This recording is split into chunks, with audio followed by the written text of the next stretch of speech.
అందరికీ శుభోదయం. మరి ఇవాళ శ్రీ శంకరాచార్య విరచిత సౌందర్య లహరిలోని 53వ శ్లోకం విభక్త త్రైవర్ణ్యం నేర్చుకుందాం. ఓం శ్రీమాత్రే నమః. విభక్త త్రైవర్ణ్యం వ్యతికరిత లీలాంజనతయా విభాతి త్వన్నేత్రా త్రితయమిదమీశానదయితే పునఃస్రష్టుం దేవాన్ గృహిణ హరిరుద్రానుపరతాన్ రజసత్వం బిభ్రా తమైతి గుణానాం త్రయమివ విభక్త త్రైవర్ణ్యం వ్యతికరిత లీలాంజనతయా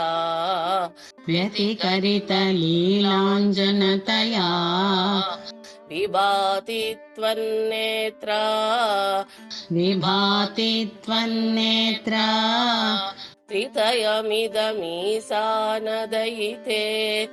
త్రితయమిదమీశానదయితే పునఃస్రష్టుం దేవాన్ గృహిణ హరిరుద్రానుపరతాన్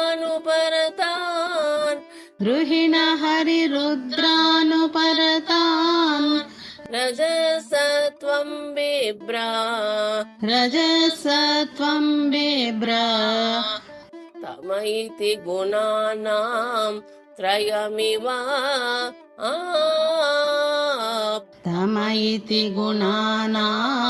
త్రయమివ విభక్త త్రైవర్ణ్యం వ్యతికరిత లీలాంజనతయా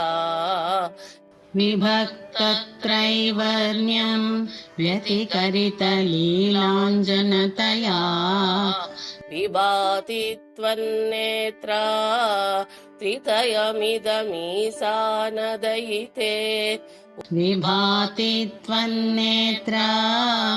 త్రితయమిదమీశానదయితే పునఃస్రష్టుం దేవాన్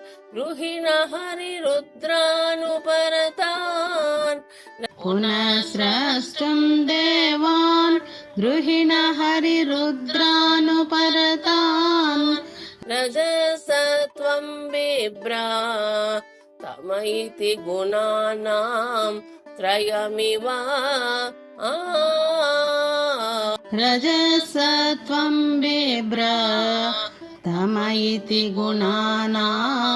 త్రయమివ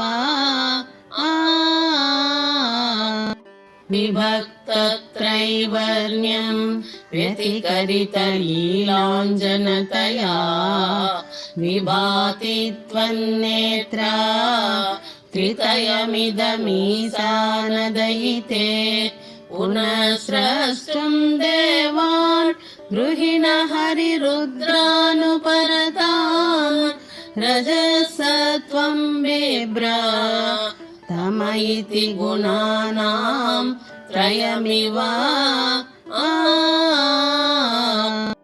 ఓ మహాదేవుని సతి, నీ నేత్రత్రయాలు అర్ధవలయాకారంగా విలాసం కోసం తీర్చినదైన కాటుక కలవి అవటం చేత పరస్పరం కలయిక చెందని తెలుపు, నలుపు, ఎరుపు అనే 3 వన్నెలు కలదై మహాప్రళయకాలంలో నీలో లీనమైపోయి ఉన్న బ్రహ్మ విష్ణు రుద్రులను తిరిగి సృజించే సత్వం, రజస్సు, తమస్సు అనే గుణత్రయాన్ని ధరిస్తున్న దాని వలె ప్రకాశిస్తోంది. ఈ వీడియో మీకు నచ్చితే లైక్ చేయండి, షేర్ చేయండి, సబ్స్క్రైబ్ చేయండి. నమస్తే.